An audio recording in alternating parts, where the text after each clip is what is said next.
Okay, welcome back, guys. Today's the day. Eric, I was looking at the show we did, I think about 9 months ago now. It seems like a lifetime ago, but I'm guessing 9 months feels long. It's been a very long 9 months, Matt. Yes. It's a lot of ups and downs, and it's nice to be on the upper end of the ups now. Yes, so we have an announcement, and we have the appropriate libations for that. We have two announcements. Yes. Roll those out. So the first announcement worthy of the good whiskey on the table is that we just earlier this week received word from an administrative law judge here in the District of Columbia that you'll recall after we successfully got Eric's business reopened, DC did not relent. They continued to pursue him for additional fines of between $2,000 and $4,000 for his original violations. And this process went on for months, and we were finally vindicated. What was it? 2 days ago now. Yeah, 2 days ago. And they went ahead and accepted our argument with regard to their authority, and also went ahead and vacated any of the fines against Eric. So that was a nice win, particularly given, just quite frankly, how much economic damage that they have inflicted on the big board and his business over the course, not just of the past 9 months, but over the course of the pandemic. I mean, I think people forget Eric ended up largely burning through his life savings before the shutdown ever occurred, because of the restrictions that were put in place in D.C., which were some of the most onerous in the country. And so to have them continuing to go after him, nickeling and diming him, this was a great victory to finally stop that madness. Okay, so we have a Kilchoman, very peaty single malt. We have High West Rendezvous Rye, which is a beautiful rye from Utah, of all places. And Woodford, this is one of their one-off bottlings. It's a white corn sour mash whiskey. Bourbon, rye, Scotch. I like them all. Okay, so it one of each. Looks like we're going to start with the Scotch. One of each for you. I suppose it's a good day. And it's going to get better. And I want to talk a little bit, give people a frame for the conversation that we're going to have. I guess we need to finish this bottle, don't we? If you have to, you have to. It's a thing. This is one of my favorites from Islay. We used to drink more on this show, and I feel like tonight, or this morning, I guess, technically, is a good time to do that. Congratulations. Thank you. Beating back the man, keeping your business going. And yet we've just begun. Well, it's kind of funny, Matt, because some of my friends have asked me, "Hey, Eric, why do you still care? Your business is open. They're not doing this." And when I think back on it, what people don't remember is DC was in no way reasonable when they shut me down. Yeah, they shut me down, and they took away my right to appeal. So they essentially locked the courts where I couldn't even appeal my liquor license. And the idea that the government can do that, taking away my due process rights on the name of an emergency, that's just crazy. And that is definitely not American. Yeah. And that was again and again. And when I first heard your story, that was my reaction. That's not American. That's not how the system is supposed to work. And I think we all had sort of a, not naive faith, but an understanding that the rule of law mattered, and that we didn't do that to people running legal, honest businesses. And yet, when the lockdowns came, they threw it all out the window. So what are we going to do about it, Mr. Attorney? Well, when you have a hammer, everything looks like a nail. When you're an attorney, you sue. And so I'm very pleased. The second announcement, which you alluded to, we just filed a federal lawsuit on behalf of Eric and the big board. And the case, it's about a little bit of money and it's about a whole lot of principle. And the principle involved is really that the Constitution doesn't sleep even during a pandemic, especially during a pandemic. It's at times when government claims has its greatest claims to sort of reach out and use power that we need to be the most assiduous in defending our liberties and making sure that government acts within appropriate limited powers. And Eric is absolutely right. I mean, what happened in this case is really quite shocking. Essentially, the D.C. Council and the mayor evaded the requirements of the Constitution and the Home Rule Act, and then they went ahead and closed the courthouse doors to any challenges during the pendency of the emergency, which spanned for over 2 years. So first you act unlawfully, then you close the courts. I suppose it's good to be the government, except maybe not today. Yeah, yeah. So you guys, at least metaphorically, at 12:01 or somewhere around there, have dropped this lawsuit in federal court because you hit the button, and you might have said "yeehaw" when you did that, or something else. I mean, we'll after hours we'll talk about what that was. And I want to ask, you hinted at this, Eric, but you're now defending the Constitution, and you just wanted to run a bar. You just wanted to be a neighborhood gathering place where people could get together and maybe even work out their differences. And now you're like defending the Constitution. No, did you see this happening? I did not see this happening. It's kind of crazy. The whole reason why I opened up a bar was so that I didn't have to get involved in any of these items. I didn't want to be. You thought these were settled issues? I thought these were settled issues. For those of y'all who haven't been to the bar, it's just last night. Two guys were having an argument about the death penalty. Not the greatest argument that you want to have in the bar. And one of them looked at me and apologized, and I said, "You don't have to apologize. This is why bars exist, so that people who have differing views can talk to each other and have a good idea of what's going on." But we're all sick of hearing it now, so let's talk about sports instead. Yeah. Well, there is, and we were talking about this before, but there's something about the lockdowns that have sort of broken our ability to work through things with our neighbors when they come from a different political perspective. And I had sort of aspired with the founding of Free the People, like we were going to have what I was calling transpartisan conversations. And now nobody can talk about anything, and they immediately decide that you're either a good guy or a bad guy, depending on the emojis on your Twitter account. And bars were the one place where those rules did not apply. So let me ask you where we're at now. How is business? And it sounds like at least one pair of people were willing to have a partisan. I assume they didn't kill each other over the death penalty? They didn't kill each other, and they actually shook hands at the end of the conversation. See, that's how it's supposed to work. So it was a really rough 2 years for the bar. And in different parts of the country, in D.C., we weren't allowed to operate at full capacity for more than 14 months. Yeah. And then we had additional requirements put on us the next winter. When did this start? In 2020, but 2020, March 17th was the day that it started, and then we were allowed to reopen, I want to say May 27th, but my dates might be off a day or two Sure. in between here and there, of the following year, 2021. And we were actually showing signs of life. We were doing well last summer and into the winter, and then when the mayor put on these onerous requirements and illegal requirements, somehow people started to not want to come out anymore. Yeah.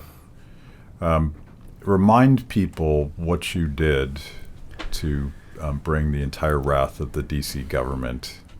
I mean, it's honestly, I'm a very reasonable guy. The only thing that I said was that everybody is welcome at my bar.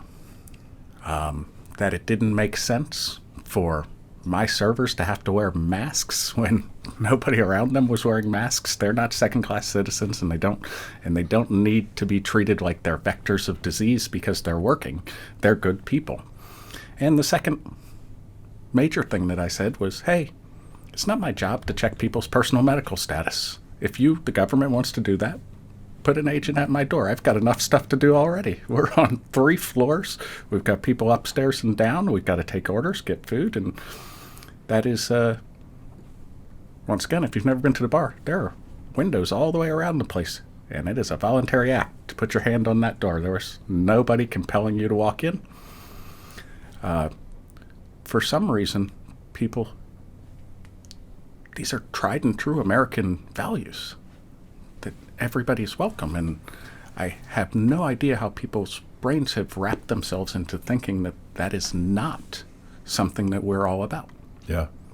Well, those, I mean, in hindsight, you can say that expressing those basic American values was dangerous for your business at the time. You must have known that it was controversial. For a reminder for everybody, the full wrath of the D.C. government came down upon me. Yeah. And inside of 2 weeks of tweeting out everybody is welcome at my restaurant, the health department had shut me down, the ABRA, the D.C. Liquor License Agency, had shut me down. They had removed my basic business license. They sent agents every day to my establishment to harass me, to harass my... they even sent undercover agents in when they could have just come in and taken my picture at any time. We weren't trying to hide. Yeah. By the way, I recommend, if you didn't see the show that we did, I think a day or two after you were shut down, we went through a lot of this stuff. But my point is, it was courageous and risky and maybe dangerous to say that at the time. These things that would, a couple years ago, every American hopefully would just nod their heads. Well, of course, everyone should be welcome. Well, of course, you should treat the people working there the same way as you treat the customers. And I suspect today, and as we move forward, this will be, once again, common sense. I think people are going to discover that these were horrific mistakes that tore America apart. I hope that's true. I hope that's true too. At least at the big board, we're seeing signs of life. I'm seeing people from all persuasions, people who are very far to the left, people who are very far to the right. They are having good conversations. They are not talking about these items anymore. Yeah. They have come to the realization that, hey, maybe that wasn't a good idea for us to be discriminating against people at the door or discriminating against the people who are serving us. It's worth, highlighting the point you made. It was courageous, and he paid for it. I mean, I think there's simply no doubt that he was targeted because of his speech. And let's face it, we've all read more incendiary tweets than "everyone is welcome." Yes. But I may have sent them personally. But you take a look, and after the mayor went ahead and lifted the vaccine verification requirement, they still didn't allow him to open. After they went ahead and lifted the mask requirement, they still didn't permit him to open. It took, sort of significant negotiations, demand letters, legal actions, in order to get it so that he could reopen. And it's only now, more than 9 months after we sat down with you originally, that we were able to push back against what presumably, I hate to presume too much, but presumably are the last of the fees that they were seeking to impose upon him. So, I mean, this has been, this has been a relentless effort by the D.C. government to punish him for, largely for his speech. The game, obviously, and I'll say this, and you guys don't need to say this, but obviously this is bureaucratic and political harassment that, but for Buckeye Institute's pro bono support of Eric, like if you were just another bartender and you were paying your own legal bills, you'd be gone by now. You'd be shut down. Thanks for watching. If you liked the conversation, make sure to like the video, subscribe, and also ring the bell for notifications. And if you want to know more about Free the People, go to freethepeople.org.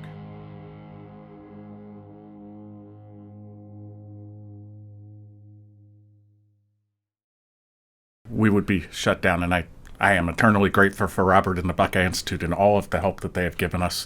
It's unbelievable to have an attorney of Robert's stature who is representing, and we're not a big bar in Washington, D.C. We have a capacity of 94 people can come into the place. But the best burger I've ever had in D.C. We do have a fantastic And hamburger. I say this as an aficionado. Like I don't throw around those sorts of glowing reviews of many burgers in D.C. Yeah, it's probably the only place where people come in and say, "Hey, fuck you, Eric, but I love your burgers, so I'm going to come in anyways." Well, there's a hierarchy of values here, and your deeply held political views, and then a tasty burger. And then a tasty burger. Yeah. Thankfully, our customers yeah. have their priorities in order. Yeah. But I cut you off. Like the thing that we're dancing around is they wanted to destroy you so that the next guy wouldn't question the power of the mayor and the government to do whatever they wanted, whenever they wanted, and it has this chilling effect on citizens who believed that they had the rights to express those opinions, believed that those were standard American values, and that's why this story is so interesting, because you guys are winning, you're willing to fight, and you're willing to fight, and this isn't always true. Well, and what you're going to, I think, goes to the importance of this lawsuit, which is to say, pandemics aren't Vegas. What happens during pandemics don't stay in the pandemic, and that goes to the use and abuse of government power. Yeah. And my big concern, and Eric's big concern in this case, is, look, the pandemic may be in the rearview mirror. Joe Biden has told us as much, but there's the potential for D.C. and for other cities to abuse their power in a similar way. And so we need to actually go ahead and nip this thing in the bud, to go ahead and demonstrate you can't get away with violating the Constitution, and in this case the Home Rule Act as well. You can't violate due process by closing the courts. You can't rig the system against your own citizens.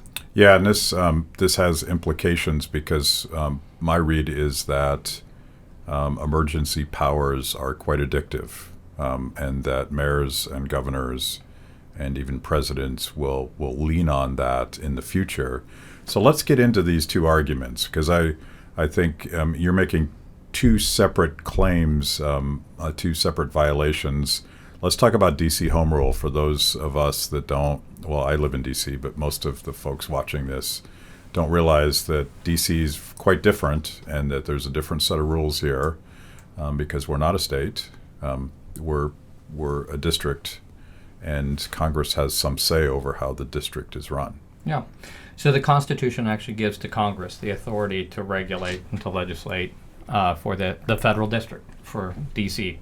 And back in, I believe it was 1973, Congress went ahead and delegated some of its authority to D.C. To create a D.C. government through the Home Rule Act. But as part of that, they reserved some power to themselves under Article 1, Section 8 of the Constitution. So essentially, how this works out in practice is every time the D.C. Council passes a law, it has to be sent to Congress, and Congress has 30 days to review it and to choose whether or not they're going to reject it. There is one exception to that rule. For the D.C. City Council is permitted to pass emergency legislation, but it is only allowed to last for 90 days. And the mayor can issue an emergency order, but those can only last for 15 days. What happened in this case is that the D.C. Council stacked order upon order, some longer than 90 days even, for a period of more than 2 years to evade any kind of review by Congress. It didn't meet the requirements of legislation. It didn't meet the requirements of an emergency act. It was, the term we would use is it was ultra vires. It was unlawful. And as such, they are technically and should be construed as void. And it's based upon that and those amended acts and the mayor's orders that D.C. government came after Eric and his business for failing to comply with what were over 16 sets of emergency declarations that had been issued by the mayor's office. I think 15 separate amended pieces of legislation were passed. I mean, these things were stacked one on top of the other, and it was two of those particular orders that the vaccine regulation and the mask regulation that Eric Spar was accused of violating. So that's the first violation. And has there ever been is there any precedent for this where they've had rolling emergencies where they've sort of bypassed the Constitution? So they did this, essentially the governor did this in Wisconsin, and the Wisconsin Supreme Court went ahead and struck down those acts as unlawful because it was, once again, they just took a look. It's pretty clear when there's a limitation and when there's not a provision for renewal, and you just keep on renewing it, obviously what you're trying to do is avoid the fact that you were only permitted to do it for a certain number of days. And so you've got that. Here, I think it's even clearer because here it's not just that there was a time period limitation, but it's there for this very particular reason. D.C. courts have actually recognized this isn't a mere nicety. This is a constitutional requirement that Congress actually has to be able to engage in meaningful oversight, and you're essentially evading any kind of oversight.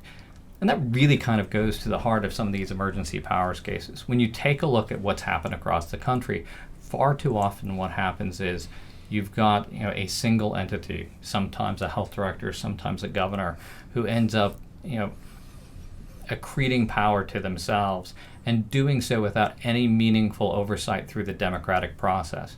Let's face it, our elected officials are flawed and they oftentimes don't adequately represent our interests, but it's far better to have multiple eyes checking on these particular uses of power. And when you have these kinds of acts, these kinds of actions where people are bending over backwards to avoid any kind of oversight, that really should indicate something to us. So even this question of rolling orders has national implications, even though the district is somewhat unique. Oh, absolutely. I mean, you've seen it in other jurisdictions, and again, it's the sort of thing. If it's allowed to stand, then next time around, you're going to see others trying to play from this playbook. Yeah, this is everything, and this gets to the second question of whether or not Eric was deprived of his constitutional right to a day in court. And this one, honestly, when I saw this provision in D.C. law, it's hard to shock me. Yeah. But this one genuinely did. I mean, this literally, you cannot bring. But your lawyer radar went up, like ding, ding, ding. Oh yeah. This, it's rare that you can bring just a pure due process claim, but this is just a pure due process claim. I mean, the fact of the matter is, D.C. prohibits individuals who have been injured by unlawful orders from bringing a challenge until the end of the emergency. Now, of course, they understood that orders are only supposed to last for 15 days. So it may have been that when this was enacted into law, they thought, well, this is a pretty reasonable restriction. It's only going to be 15 days, or if it was authorized by the D.C. Council, maybe it could be 90 days.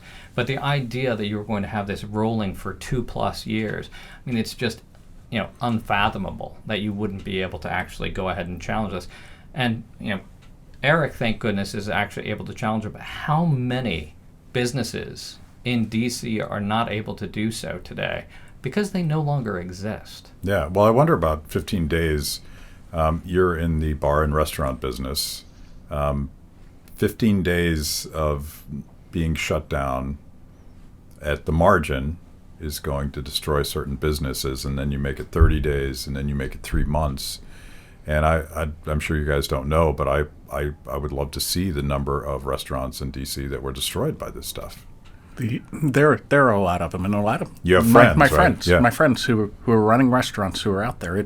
Restaurant business is a razor thin margins all the way across. People do it for love of being in the business, for love of what they do, for trying to create and build a warm and welcoming environment. Nobody should be surprised at the amount of restaurants that have been shut down in D.C. And it is not, these are not people who are not working. They are going to work. They are working hard.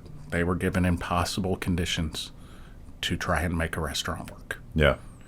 I also have another theory that is perhaps not, I don't have data to back this up, but I'm certain that it's true, and it's anecdotally true, that you are a self-owned business. You and your brother own the big board. And it seems like a lot of those types of businesses, entrepreneurial businesses, small businesses, couldn't make it because they don't have any financing back end. But the big guys, the corporate owned chain businesses, they seem to have just, and sometimes they shut down, but they're just like, we're gonna retreat from this spot and then we're gonna reopen somewhere else. And my favorite restaurants in New York City just did this. They just probably walked away from their lease, but they had the financing, and so now they're just going to open somewhere else.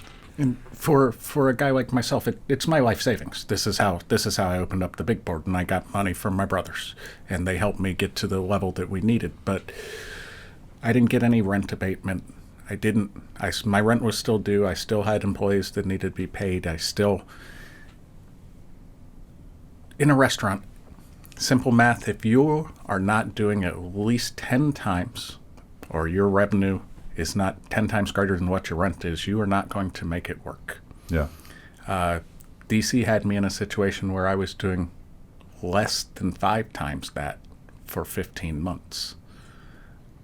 I don't know. I have wonderful employees. I have wonderful customers who come in. I don't know how we made it. I do know that I went to work every day.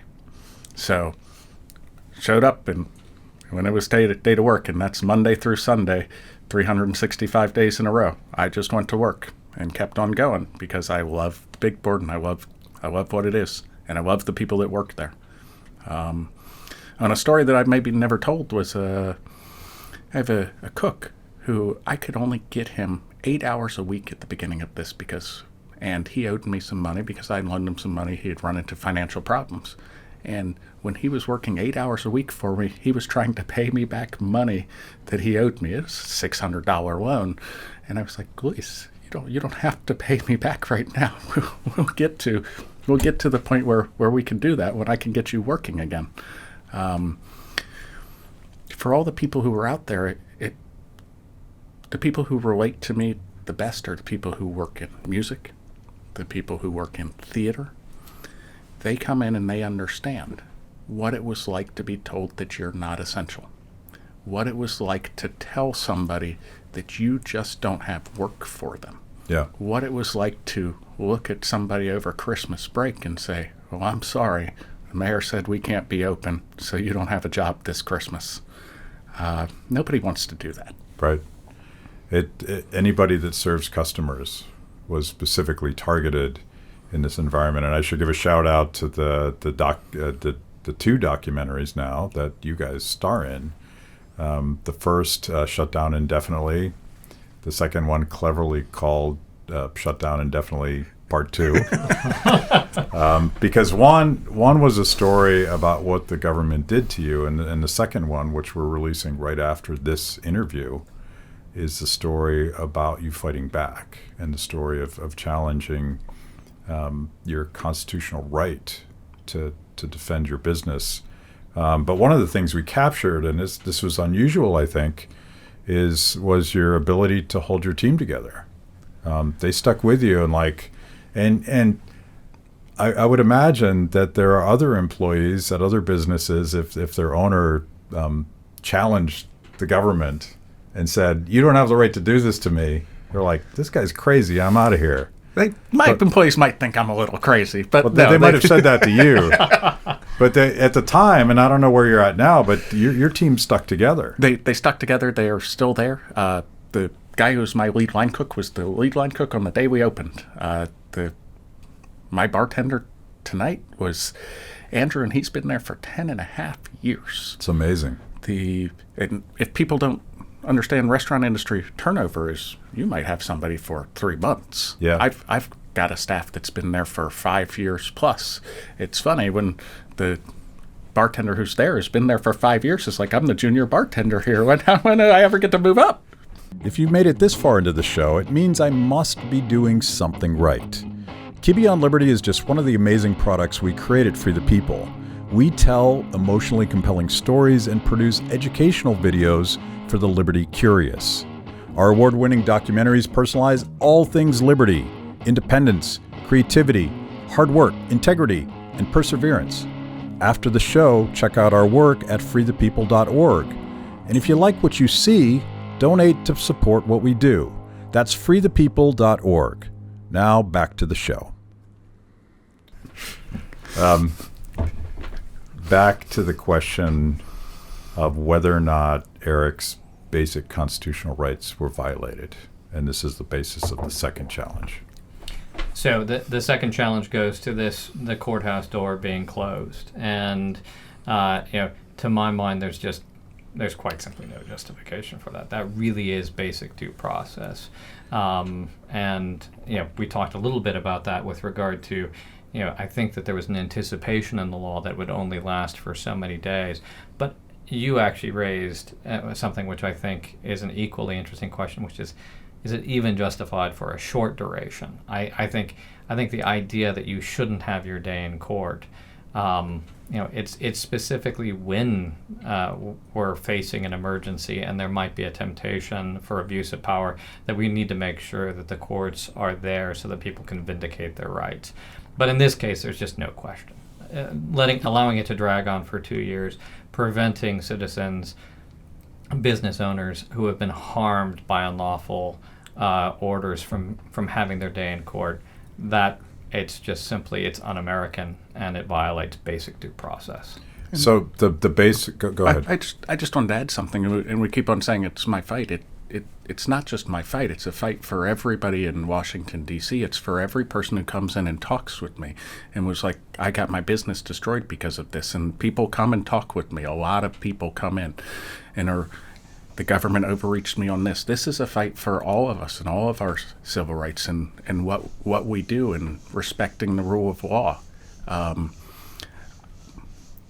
It's not always easy. I don't wake up every day cheering on the world, but wow, today's a really good day. We won. Yeah. We won, and we're going to keep going and keep fighting. I made so many promises, but the one that I remember is a guy came in and he talked with me. He's like, if you do something, don't just do it for yourself. And I said, I'm not going to. This is for all of us. Remind people what the Constitution says about the right to a speedy trial. This is like core stuff. Yeah, no, in terms of that, there are rights within the Constitution to a speedy trial. There's rights with regard to criminal process. There's rights with regard to civil process. There's rights to jury trial. The founders understood that actually having access to the courts was fundamental, and so the very and by the way, they're reacting to places where that wasn't true. Yes, no, that's absolutely correct, and that this is how you oppress individuals, and so it's absolutely shocking that you take a time when government is acting perhaps with enhanced authority, when there's perhaps a greater temptation for individuals to overstep their bounds, when there's greater risk potentially that individuals are going to be harmed by regulations. And then you take what's really, honestly, the one meaningful check on that, the ability to haul, the individuals involved in this from petty to great before a neutral tribunal and have your day in court, and you remove that ability. That really, that's the sort of thing that the founders were fighting against and putting these protections in the Constitution. So what is the path that you think this challenge takes? Well, so first of all, we're in D.C. federal court, so we have filed the action on this. This begins the process. D.C. will have an opportunity, obviously, to respond, and we look forward to at this point, the timeline is out of my hands. We'll get a scheduling order ultimately from the D.C. courts in terms of when it is that we'll ultimately have a hearing, and there will be additional briefing along the way. But we look forward to finally getting our day in court. Most definitely. It does seem, and this is both encouraging and frustrating that, and you mentioned the Wisconsin case, that some of us, including the three of us sitting here, knew that these sweeping lockdown orders and all of the cascading orders that followed those were highly politically motivated, and that once they discovered that they had this sort of it's not a loophole, but they found this workaround to our constitutional rights, and they just ran the board with them. It's encouraging because it seems like the courts again and again and again have said that's not constitutional, guys. But it takes time. I mean, we're now 3 years in, and there's so much collateral damage done by this. Does the system hold? I think last time we talked, I was like fretting that the Constitution turned out to be quite leaky during a pandemic.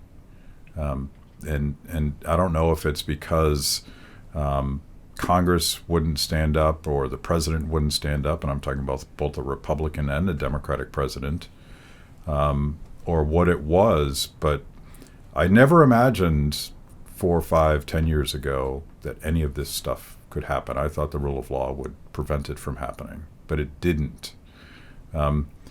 Is there an implication here? If you two guys win, does it have national implications? I think so, and I think that really, this is one of those things where you take a look at when you talk about the Constitution being leaky. When these regulations were first being bandied about, and there was conversations, you had me on a while back to talk about our litigation against the OSHA's vaccine mandate, their national vaccine mandate. And, a lot of the conversations about that went back to cases in the early 1900s and mandatory smallpox vaccinations. So what you saw were, you'd have these discrete cases that people had forgotten about that were in the dustbin of history, all of a sudden taking center stage. Right now, for good or for ill, what happened in D.C. will be relied upon next time there's a national emergency. They will look to what it is that the D.C. Council and D.C. Mayor did, and whether or not, frankly, they were held to account for it. If we're able to actually go ahead and prevail in this case, yes, it not only does it prevent D.C. potentially from doing this again, but you have cities and states across the country that were engaging in similar practices. And so hopefully this will be a cautionary tale. Yeah. There's been enough chilling effect with regard to the speech of people like Eric and other individuals and businesses. I think there should be a chilling effect with regard to abuses of government power. So, like you said, substantial, but this could in fact be a landmark. Should you guys succeed? For a couple of reasons. The other thing is, you take a look at this. This, I think, is a unique area of constitutional law as well, dealing with the authority to regulate in the District of Columbia. So this actually has the potential to be, what in law school you'd call a casebook case. One of those ones where you look at and it would define an area of law. So no pressure. No pressure on you guys. None whatsoever. The entire fabric of America rests on whether or not, like I'm being hyperbolic, but not being hyperbolic. I think another 3 years like we just went through is completely devastating to the American experiment. And we can't go back to this the next time we have a real or contrived emergency, because they're just going to keep going. Like, politicians love power. Well, this is where I do hope as well. It's obviously been a while, but I'm hoping that the time and the space between the events and the pandemic, we're going before a neutral court. We're going before the federal court rather than in sort of the local D.C. court. So it's a court that's supposed to be set up to be neutral. I'm hoping as well that the time involved, the time lapse, will allow cooler heads to prevail. I think there were some issues with challenges during the pandemic where you had judges, you had others who were concerned about making the wrong call in the heat of battle, Right. second guessing the executives or the doctors or so forth. At this point, what we're talking about is, sort of pure legal questions. And we actually have the advantage of being able to look in the rearview mirror and seeing, well, gee, in fact, this regulation that was put into place, where they with regard to requiring bars to check vaccine IDs, they announced it several weeks before they implemented it, and then they ended up canceling it only 2 or 3 weeks into its operation. So this, all said and done, it didn't end up actually even making a great deal of sense. I mean, if you were just looking at this from the perspective of a rational regulator, not whether or not even sort of getting into the intricacies of the policy. So, but now, being able to look at it through the rearview mirror, I'm hoping that they'll be able to be a dispassionate look at the law. And It wasn't just 3 weeks later they canceled it, but the amazing thing about it is the exact day that my liquor license hearing reported that I was a grave threat to the health and safety of everybody in Washington, D.C. is the exact same day that the mayor announced she was lifting the orders. And the expert that they used in my hearing, a reporter asked the mayor because they hadn't met the requirements, that he said we needed to reopen. And the mayor matter-of-factly said, that guy doesn't speak for D.C. So it's unbelievable.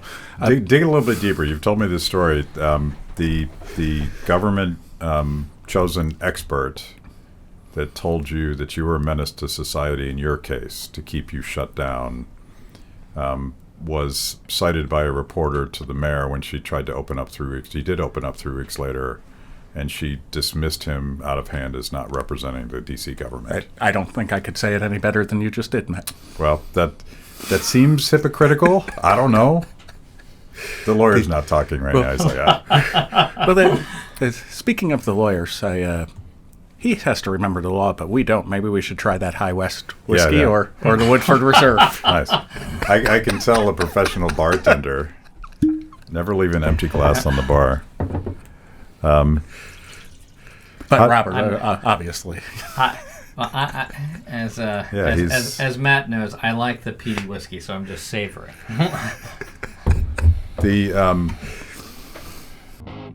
At Kibbe on Liberty, freedom is a lifestyle 24/7, something you live and breathe and wear every day.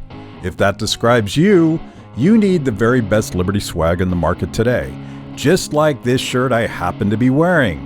Go to freethepeople.org/KOL and check out our exciting merch. You too can love Liberty and look cool.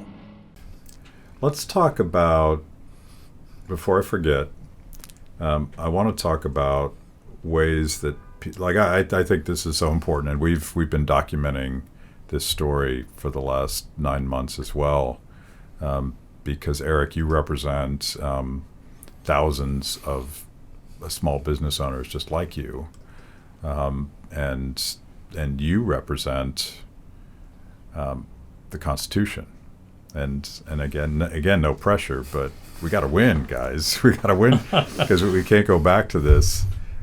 So, Eric, do you still have? I think you're now at Give Send Go, right? We do still have a Give Send Go. Everybody is welcome is the tag on the Give Send Go. Okay. So if people want to support your business and the fight that you're going through, that's one way to do it. Another way is to come to D.C. and we'll all get burgers together. For me, the best way that you can always support is coming in and coming back. I know there are people around the country who live far away, but please don't forget about the Buckeye Institute when we're talking about this. This is not, D.C. is a $1 billion enterprise. The Buckeye Institute is not. So if you want to finance this lawsuit, we can give to the Buckeye Institute. tell us how to do that. So we've got a website, buckeyeinstitute.org, and you can click on our page, and there's a donate or support button that you can click on, and we make it as easy as possible. But greatly appreciate we were able to defend individuals like Eric, who really deserve. You can hear his story and understand how deserving he is of representation. We're able to do that free of charge because of the generosity of donors who believe in what we do and support our work. Now, remind people you're not making this stuff up. You have some bona fides, and the Buckeye Institute has already had some success in terms of challenging COVID lockdown era mandates. Remind people your success there. Oh, sure. So we successfully litigated against the Biden OSHA vaccine mandate. This was the requirement that employers with more than 100 employees would be forced to require their employees to get vaccinated or subject them to weekly COVID tests and masking requirements. We were able to get that struck down at the U.S. Supreme Court. When was that? I'm curious about the timing relative to this fight.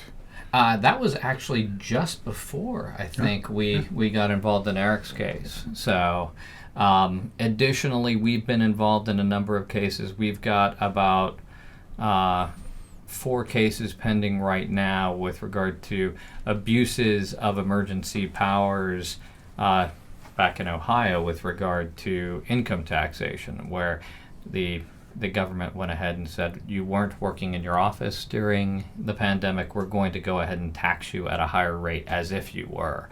And so the Ohio Supreme Court recently took one of those cases. We just won another of those cases up in Cleveland. So we've litigated quite a bit in this space, both at both the state and the federal level.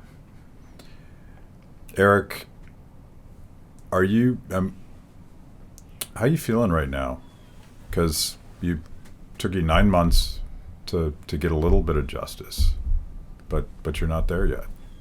I'm hopeful. I'm optimistic.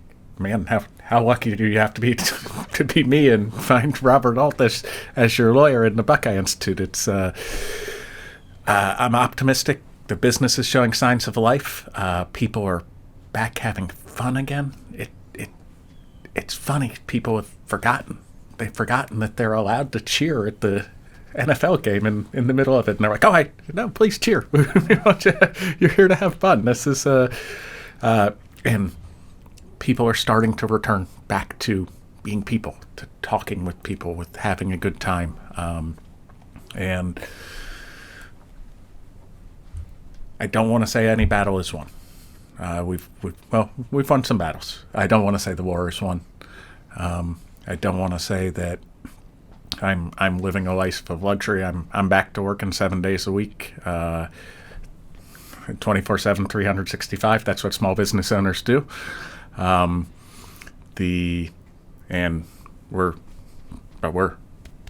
don't know. I don't know how to say it more than I'm hopeful. I'm grateful. I'm grateful for everybody that has ever come in. I'm grateful for the people here. I'm grateful for you having me on your show.